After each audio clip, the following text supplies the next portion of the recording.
Welcome back for the third and final webinar from our series Cryo-EM Back to Basics. So for today's section, we'll be covering common limitations in Cryo-EM and how to overcome them. So before we begin, I'd like to go over just a couple of quick housekeeping notes. Today's webinar will run for 30 minutes and it'll be followed by a 15-minute Q&A session. So just like before, you can submit your questions in the Q&A box in your toolbar. And if we do not get to your question during the session, we will follow up with you next week. Also, as a reminder, anyone who registered for today's webinar will receive a recording.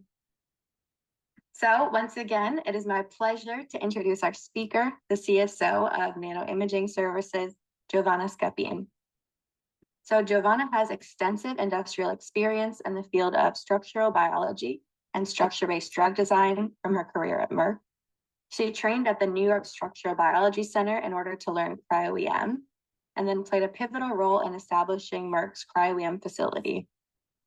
Since joining NIS in 2020, she has been instrumental in advancing cutting-edge research in this field. So without further ado, please join me in welcoming Giovanna Scapin. So Giovanna, over to you.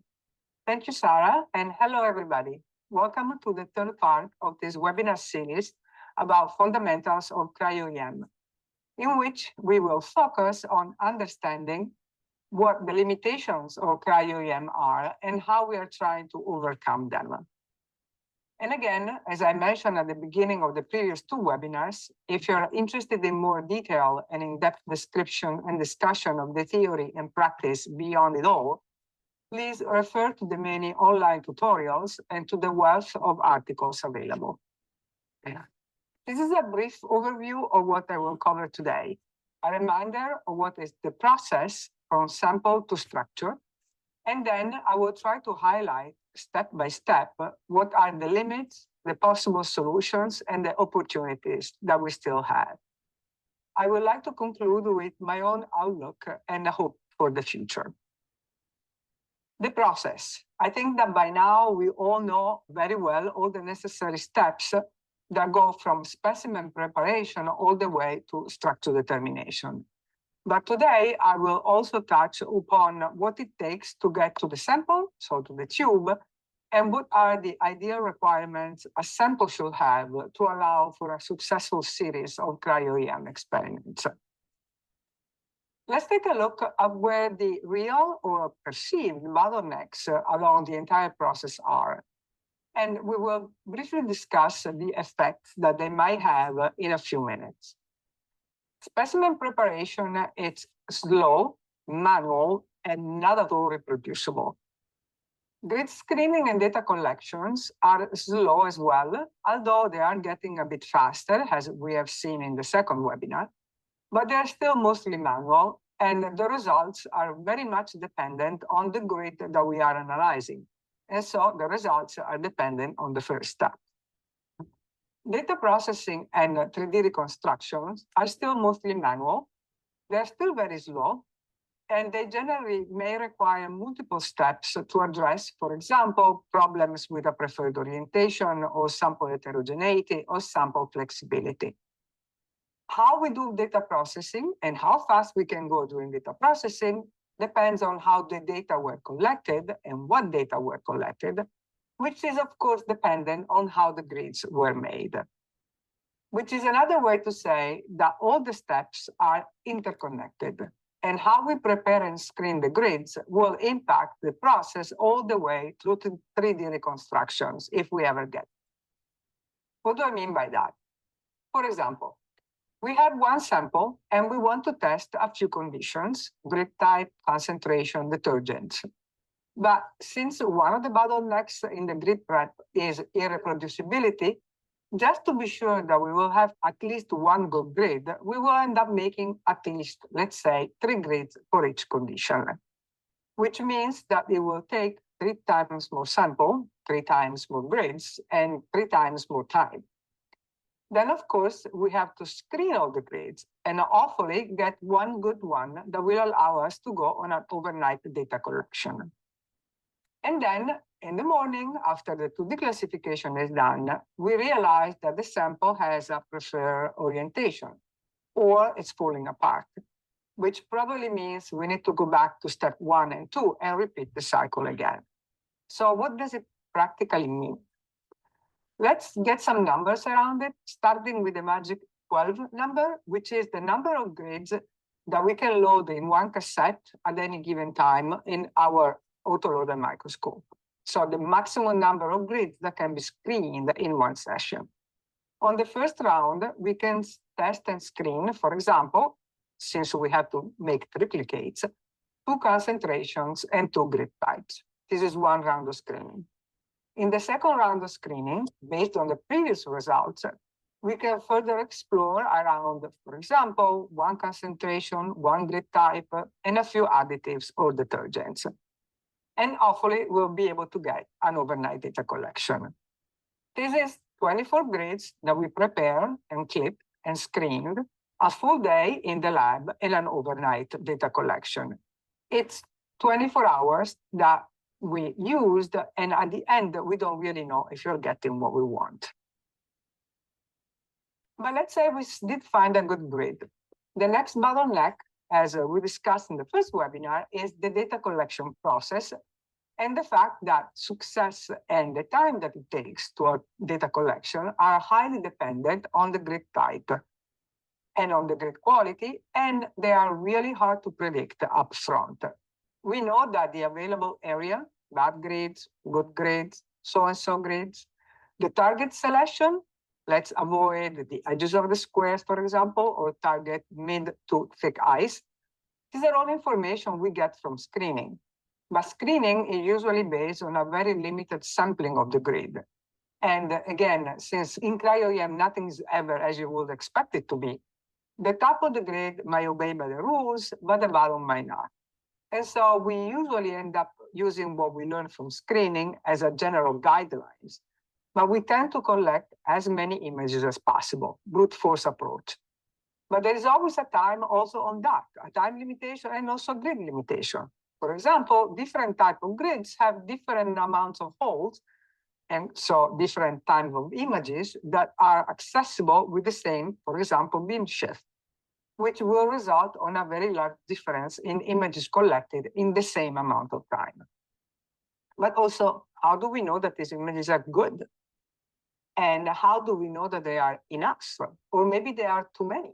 And we used all our time to do one data set, when in reality, we could have done 2 data sets and be much more productive with our time. Of course, the more you know about your sample, the easier it is to make a call. Very often, we use the CTF as a way to define good images and bad images. And if we know the sample very well, we know that, for example, if we can collect 4,000 images with a CTF for around 4 angstroms, we may get a really good structure out of it. But collecting 4,000 images, depending on the grid quality, may take to collect 4,500 images or maybe 7,000 images. And that can be very different in time. For example, these are 3 different examples in which the same roughly amount of total exposure, about 5,500, result in very different amount of good images. And this, of course, affects the data processing and the resolution of the final map. But these are not even the real numbers that we look at, we should look at. The real number we should be looking at is the number of usable particles. So the number of particles that we use to get the final map. Again, the first time around, we really don't know how many particles we need to get to the resolution we are aiming for. And very often we just collect and collect until we can't collect anymore, or until the resolution bottoms down. But even the 20th time that we do this, we don't really know if there is a way that we can say, okay, if I get 100,000 particles, I will get a 3.5 angstrom structure. Let me give you an example. In the following few graphs, these are from a post-mortem analysis of the statistics that we collected for a project for which we collected 31 data sets. Same protein, 27 different ligands, and so some ligands were collected more than once. If we look for a correlation between the final resolution and the number of particles in the final map, there is none. But even if we look at a correlation between the final resolution and the number of particles after the first cleanup in 2D, with the number of particles that were collected during the data collection, so the particles that are picked using, for example, CryoSpark Live, there is really no correlation. And the lack of correlation for the blue set with the resolution, that is very worrisome, because this is a number that we can actually monitor during data collection and decide how much data we have and if it is enough. So we know that if we know that every time, if we collect 500,000 particles, we get a resolution of 3.5 angstrom, we know we can stop there. But that's not the case. But let's say that after 31 data sets, we know that if we manage to get between 100,000 and 200,000 particles in the final map, we have a good shot at getting a resolution between 3 and 3.5 angstroms. But that, again, is the final number of particles, and it won't really help us in monitoring the data collection and decide to continue or when to stop. We need something that we can check on the slide. As I said before, the number of picked particles. So is there a correlation between the picked particles and the particles in the final map? And you'll be the judge of it, but I don't think there is a correlation there either. It's still pretty random. We can say that if we collect, after 31 data sets, we say that if we collect between 1.5 and 2.5, if we pick between 1.5 and 2.5 million particles, we have a good success of getting between 100,000 and 200,000 good particles at the end. But again, there is a lot of ifs and why, and not sure about that, and everything is still pretty random. And this is for a sample that, as I mentioned before, we collected 31 data sets on. If we're starting with sample 1, it's really a guessing game. So to me, one of the biggest bottlenecks that are still existing is a real monitoring of the data collection in a way that allows us to make informed decisions, so that we know when we can stop or when we have to continue. And then, of course, there are a lot of other facts, right? The particles, not all particles are created equal. The sample can be heterogeneous, may end up needing 10 times the number of particles, 10 times the number of images. The speed of the microscopes at that point become really a factor, but also the storage space, and also how much time it will take to process all that amount of data. So I hope that I managed to convey the message that bottlenecks in Cryo-EM are a little bit everywhere throughout the process. And very often we solve one, but all we did is just to push the burden down or up the line. So let's take a look at what's actually been done and has been done and what's left to do. And I'm going to start with the bottom, the data processing and the 3D reconstruction phase, because I think this is the space in which we have made the biggest strides. The big problem was we are faced with tons and tons of data. We need to process them really fast. And indeed, the increasingly sophisticated software has accelerated the transition between a data set and the structure. We also have improved a lot the tools necessary to look at conformational flexibility, conformational changes, even for things that have a continuous structural state. Even time-resolved structure are beginning to emerge thanks to all these tools that we now have. Now, if we have tons of data, we can really process really fast, and we can get to a good map in a couple of days. We also have very good manual building and refinement programs now available, like Phoenix or Qt, which are constantly evolving and devising new tools for better model building, better refinement, better validation for medium resolution maps, so around 3.5 angstroms, which is the resolution of most of the Cryo-EM maps we deal with. We still need a lot of infrastructures, and we need people to support the heavy computational and storage components that are necessary. And to me, another bottleneck that is present nowadays is actually an easy access to cloud computing and cheap storage for the tens of terabytes of data that we generate during data collection. Why we generate tens of terabytes of data? Because, and we know that, we have to, we need to. The bottleneck was getting a good grid and to collect a very good data set. We solved the bottleneck by kind of brute force approach, by making and screening many grids and collecting many different data sets. So now we can do it, right? We can do a lot of screening because the cameras and the microscopes are becoming faster and faster.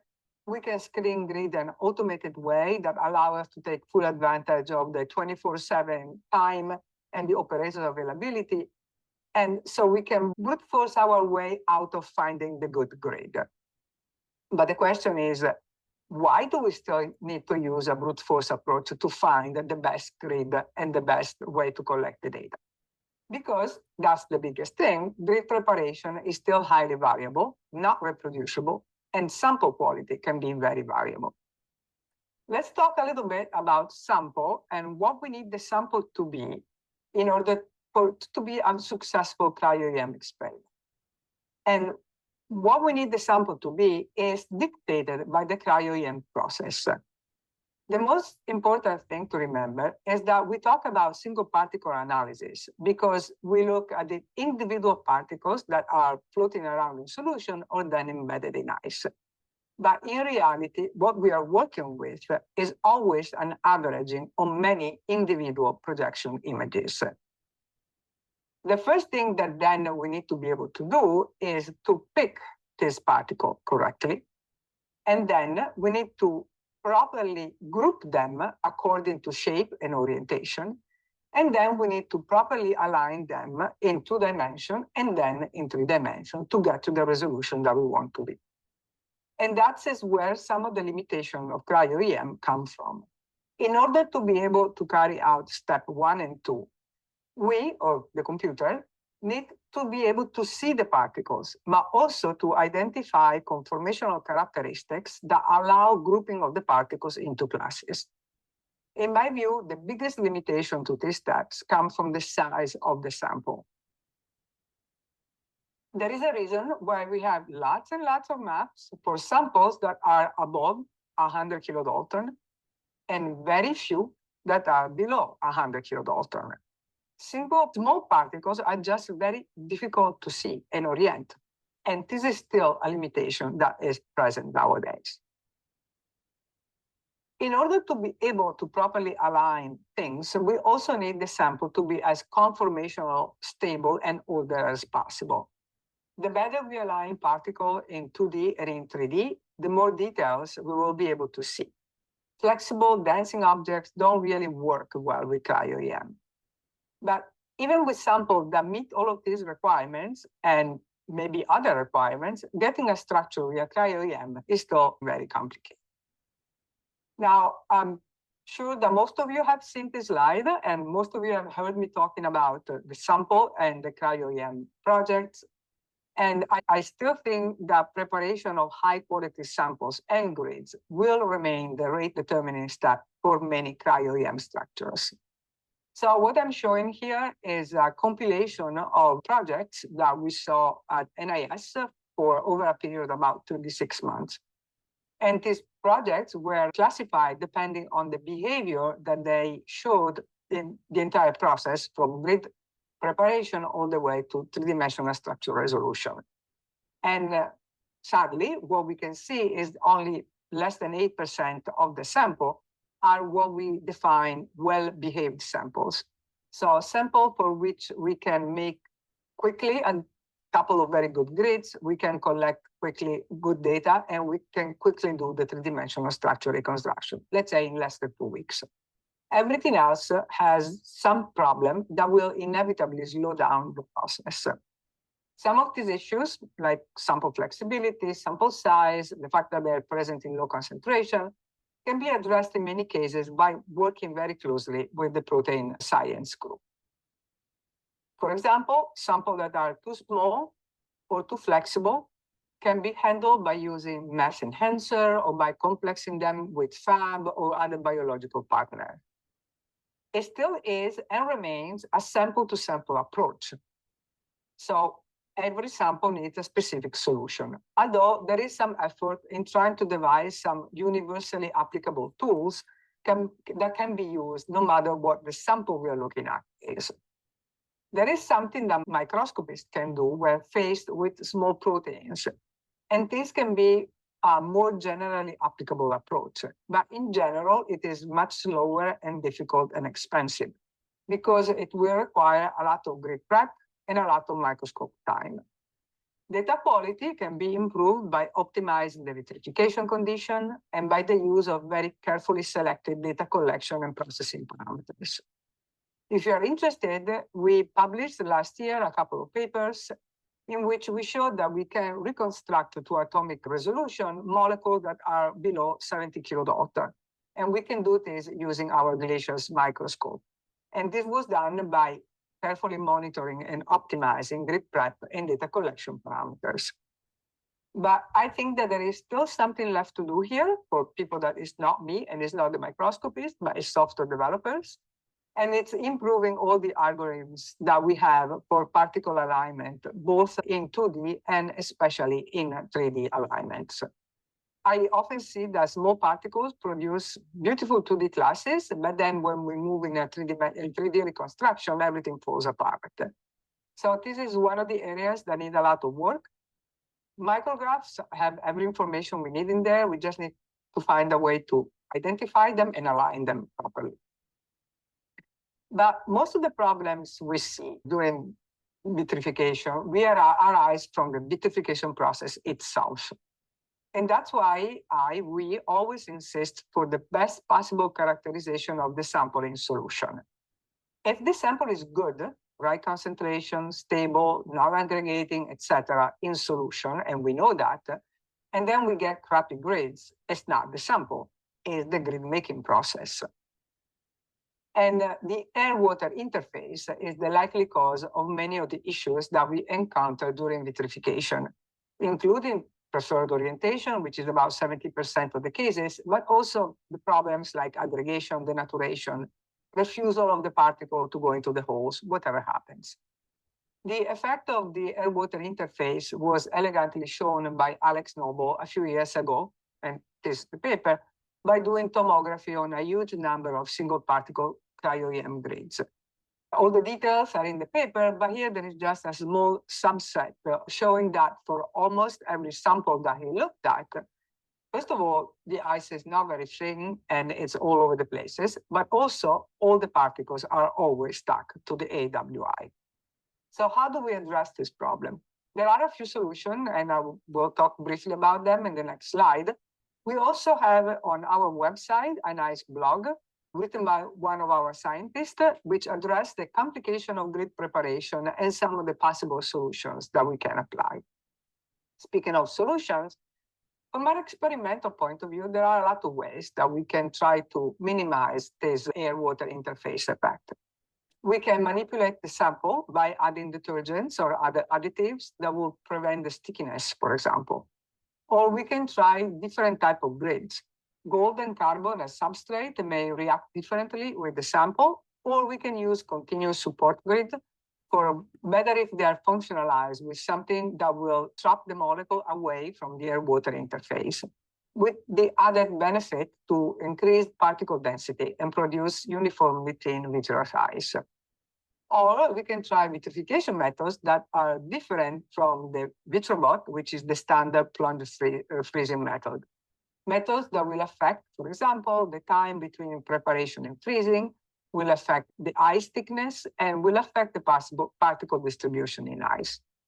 Or we can work on data collection parameters and try tilted or longer data collection or optimized data collection. Ideally, we would like to have a general procedure applicable to all samples, or maybe to every sample of type A that we get to work with. For example, for this type A sample, we know already what grids to use, we know what vitrification method to pick, and how to run the data collection. And that will really make the entire process much faster.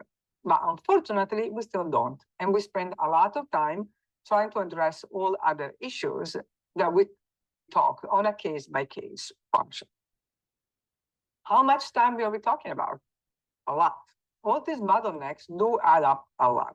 For example, for a new sample, we make a bunch of grids, then we check them on the microscope, and chances are that we have some issues here and there, and then we will go back to the sample, or maybe we go back around the circle again once or maybe twice. until we find the good grade that we can move to high resolution data collection. At this point, as we learned, the time on the scope, the number of micrographs needed, the number of particles that we need, they're all dependent on the sample, on the grade, and as we have seen, we cannot predict them. And the time to process the data is highly dependent on the two previous steps. So if you put all of this together, one project may take 2 weeks, if you're lucky, but it may take over 3 months. And now, as my wishful outlook for the future, what if we have the perfect sample? So we work really close with the protein science group to make a very good sample for Cryo-EM. And we can make the perfect grade every time, all the times. Then we can just skip the screening because we know we can move directly to data collection. It also means that we can make in one sitting 12, the magic number again, grids with 12 different samples, and then we can move them all to the Cryos. The fact that now we have optimal grid, we know exactly how much time the data collection is going to take, because we know that we will get those grids, those images in the very precise amount of time. We don't need to go back and forth and trying to pick different areas or anything else, which translates that we can do, instead of doing one data collection on over 3 days, we might be able to get 12 data sets in 2 to 3 days. Data processing is still highly sample dependent, but overall, if we put again all of this together, what I would like to be able to do is to get structural information for 12 projects in the same amount of time that we use for only ones. We're not there yet. I hope we get there sometime soon. We have come a long way, and I think the future is bright. There are more and more maps available in the MBD, more and more structure in the PDB, and more of them are also at atomic resolution, which is what we need if you want to drive, for example, a drug discovery process. But the process is long, complicated, slow, expensive, and not really suitable yet to be fully automated. I think that the hardware-driven steps, data collection, data processing, are in pretty good shape, although some work still remains to be done. The biggest bottleneck that I can see is sample prep and grid making. And while we are getting better in finding very creative solutions, I think that a lot of work is still needed to make it much more reliable and reproducible. One more thing to keep in mind. When we are planning a Cryo-EM experiment, there is a notion of difference between the one-off, the beautiful structure, the paper in Nature that got all of us very excited about, which only reports the good stuff that happened once, and wanted to repeat it and do it many times over. The time, the resources, the tools that you require are much greater than we think. A real understanding of the current limitation of the technology will really help understanding and addressing these issues. We, NIS, is here to help. We have several blogs and white papers in our website that address at least some of the concerns, if not all of them. And I always say that consultation is free. Give us a call or shoot us an email. We are happy to support you from the beginning to the end. And with that, I will end this webinar and I will take questions, which as usual, Sarah will moderate. And thank you very much for listening.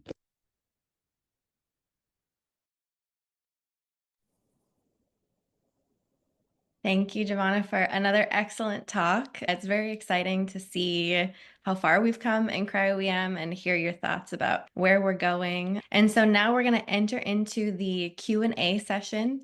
So just a reminder for everyone who's here, you can put your questions in the Q&A box in your toolbar, and we will answer them live. So to kick things off, Giovanna, I know you are an expert crystallographer and also an expert in Cryo-EM. So I'd love to hear your thoughts about, as we continue to advance all of these things in Cryo-EM, do you think people will be moving away from crystallography, or do you think they'll continue to be complementary techniques? I do think they will be complementary for a very long time. There are still some cases in which crystallography is definitely a better choice over Cryo-EM. For small molecules, for example, it's definitely the way to go, because even if we try to build up our small proteins, it becomes a very complicated process, and it becomes somewhat artificial after a while, because if you have to build scaffolding and antibodies and things like that, you might really lose the real aspect of the protein or what you're looking at. On the other hand, crystallography is still way much faster than cryo-EM, especially if you already have a crystallographic system in place. So proteins that crystallize and all you do is soaking, that goes much faster. But there are things that are not amenable to crystallography, and I think we have seen them popping up over the years. And so I will see the two going hand in hand for a very long time. Thank you. We have our next question, I think is a hot topic, maybe on a lot of people's minds, which is how AI is going to help this whole process. Abdul asked, could AI tools help with selecting the grids and the images? We're trying to do it. The thing about AI or machine learning approaches is that they need something to learn on. And I don't think we have big enough selection variety of images or grids or correlations between grid type and quality of the final map or anything that could help machine to learn what would be the perfect choice in any given set.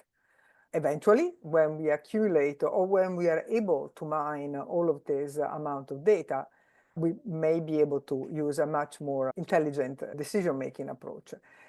In order to do that, one very important thing that will be necessary is to have access to the thousands of failed experiments that nobody reports. Because when we write a paper, we only write what worked and not all the other 50,000 things that we tried and failed.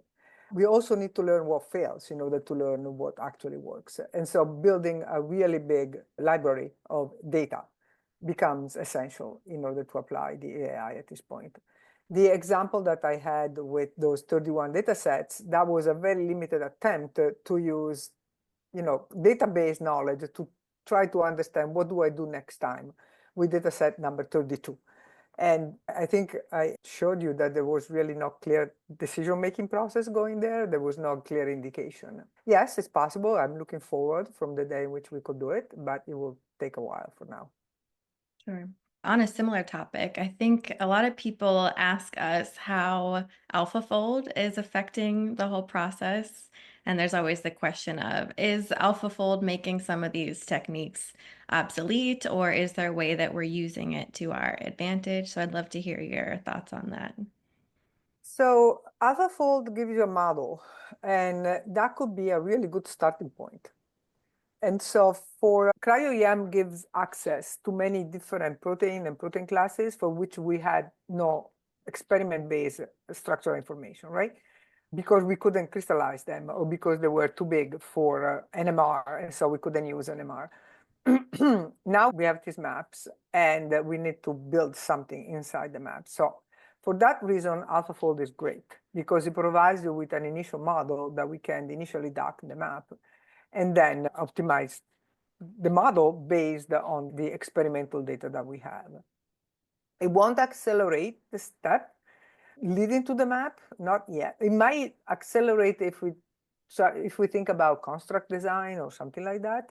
But from a purely microscopy point of view, it won't, because we don't use any already known structural information. Everything that leads up to the map is an ab initio process, so there is no preemptive knowledge of the structure or anything like that. I don't think it will replace experimental data because it's still not accurate enough. It will assign the main chain position very well. I don't think it's capable of really correctly or accurately assigning the side chain position or the interactions that are made or interaction between domains. But in some cases, maybe yes, but in general, no. So again, as with crystallography and cryo-EM, I think it's a very good tool to have, but we should not rely exclusively on that tool. Thank you. Yeah, in the Q&A for the last webinar, we touched on kind of the benefits of going into it biased or unbiased, using a starting point. And somebody asked about the Einstein from noise. So if anyone's interested in more about that, we have it at the Q&A from our last webinar. You also touched a little bit on we're really speeding up the amount of data that we can collect. And I think some people have this thought that if you don't have a great 2D classes or a great 3D reconstruction, can you just brute force it and just collect and try to improve it? What are your thoughts on that? I would say yes, but it depends on how much data you have to collect. Theoretically, the limit of resolution that you can get from an electron microscope with a 300 kilo electron volt source, like a Krios, it's 0.2 angstroms. That's the theoretical limit. In reality, there are a lot of other things that get into defining the resolution. And one very important component is the sample. And so if the sample per se is not suitable to go to high resolution, it doesn't matter how much. So you can get a lot of data, you can improve the resolution a little bit, but you get to a point with a point of no return. There is no point in collecting more data because the resolution won't bulge. A lot of the refinement programs, like I know for a fact CryoSpark, I'm sure Relion does as well, they have this correlation between number of particles and probable resolution that you can achieve based on the map that you have at that point. And so it takes the half maps and it does a sort of extrapolation. And very often this curve, so resolution versus number of particles, flattens out after a while. So you get a certain point in which there is no advantage of collecting million and million of particles, which of course brings a really big heavy token on processing, because one thing is if you process 100,000 particles, one thing if you have 10 million particles that you deal with. Sure. So on the topic of processing, I know there's always papers coming out talking about a new technology that's changing the game for data processing or fixing some problems. Are there any tools that have come out recently that you are most excited about, or tools that you think should come out soon to fix some problem? Well, that's a difficult question. It's a good question, but it's a difficult question. I Put don't you on the really spot. I don't really know. So I would really love to see better alignment tools, because it's still a hit or miss sometimes, especially with smaller particles. When the details of the particles are not clearly visible, it gets lost during the three-dimensional the initial three-dimensional alignment, for example. The data is just, there is no convergence. And there are tricks that can be tried, but I think that we are not quite there yet. The other thing that I think should be solvable, maybe, but just pure computer strength, and that's where maybe the brute force approach comes in again, is the fact of the preferred orientation. So preferred orientation, the way I see it in Cryo-EM, is not the lack of a specific orientation. We only see the front and we never see the back. It's just that we see so many times the front that those few instances of the back get taken into or mixed in with the front. A better way to understand the smaller components of this 2D, of the smaller, which goes back to a better 2D classification approach, right? We should be able to separate things that apparently look the same, but in reality are different, and don't let the predominant species eat up everything else. And I always say that probably everything is in the grids or in the images. We just need to be able to sort it out. And that is a computational approach that needs to be done, definitely. So if anyone's listening and they want to develop that, let us know. Yes, please. Yeah. And I love how at the end of your talk, you mapped out, this is our ideal scenario. This is where we would love for things to go in the field, that every grid should be perfect. And you touched on early in the talk that some of the limitations are that not every grid is, even if they're made the same way, there could be some variation. So we have to make doubles or make 3 of each and screen them. And there's all these new technologies to automate the vitrification process. Like you touched on, the chameleon is one example. Do you think some of these instruments, like the chameleon, could potentially fix that problem or get us closer to having identical grids if have identical preparation conditions? Yes, I think so. The problem with variability is in the human component of the entire thing, right? Because you can't control how is a person breathing while he's making the grids, or how you adjust how fast you move the grids around, or things like that. So if we could remove completely the human component and we get to a just purely robotic thing, then yes, I think we can end up in a point in which you always make the same thing over and over again. We do it with automobiles or any other thing, right? So we should be able to do it with the grids. Unfortunately, it's not an easy problem because, I don't know, because things are so small, because it takes a lot of, I don't know, thinking on how to prepare a grid. I think that is automatic, more automatic things like the Vitrojet or the Chameleon are on the right direction. They need to become more user-friendly for once, and a little bit more accurate and less subject to failure.